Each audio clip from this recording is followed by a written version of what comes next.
I'm David Rayfield, the co-founder and executive director of the Jewish Grandparents Network. I'm speaking to you from our basement playroom, and I'm delighted to be talking to Dr. Gina Touch-Mercer, who is a psychologist and director of behavioral science at the University of Arizona College of Medicine in Phoenix, and the vice president of cognitive science at Brain Savers Incorporated, a total brain and body fitness education program. Good morning, Gina.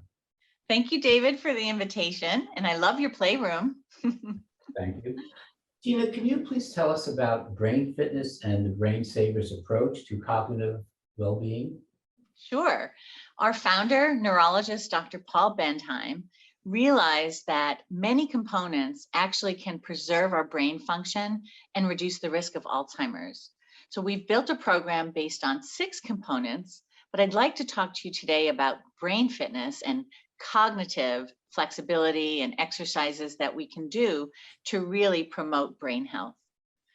And we're doing this together today because we believe that there are activities that grandparents can do with their grandkids that are both healthy cognitively for grandparents and healthy for the grandkids as well.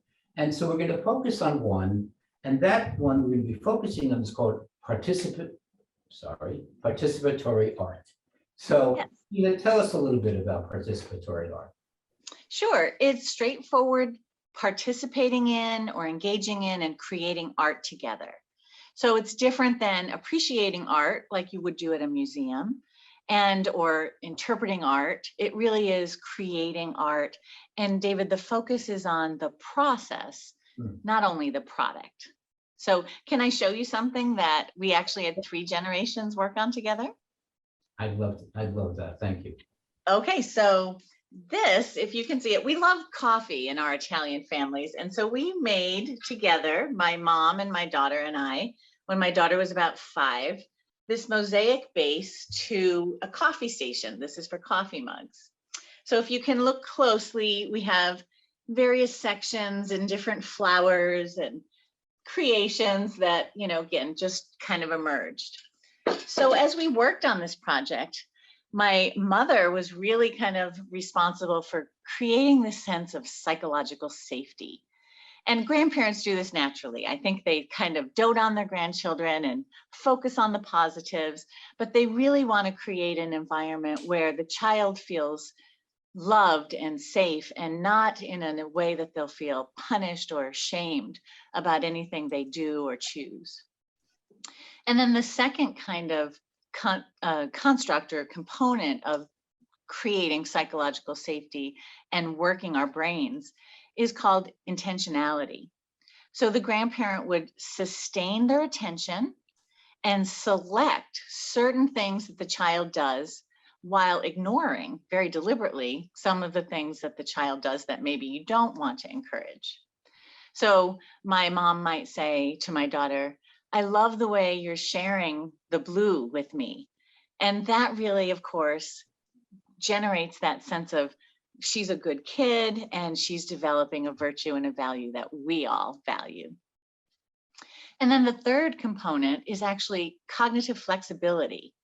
And it's that, especially for the grandparent, that ability to switch the focus, again, from something that you want to intentionally attend to and those things that are less important. And we need that cognitive flexibility and that processing that often declines normally as we age. And then, of course, David, the fourth thing is we want to invoke curiosity and imagination in our children. So again, asking questions like, I wonder what you're creating with those blue stones, or I wonder what it is you want to make, helps the child to become curious and even scientific in the way that they approach their creation. And then again, the last thing is the state of flow.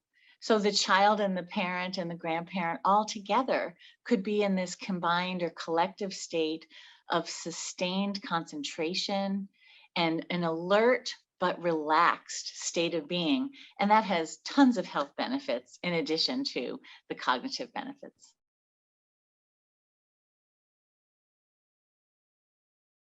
That's kind of in a nutshell.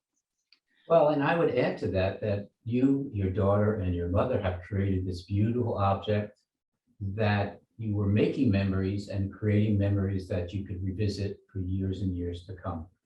So Exactly. you learned that playing with your grandchildren and doing art with your grandchildren, participatory art, is not only good for them, but good for you. Gina, thank you so much, and we look forward to talking again soon. Thank you, David.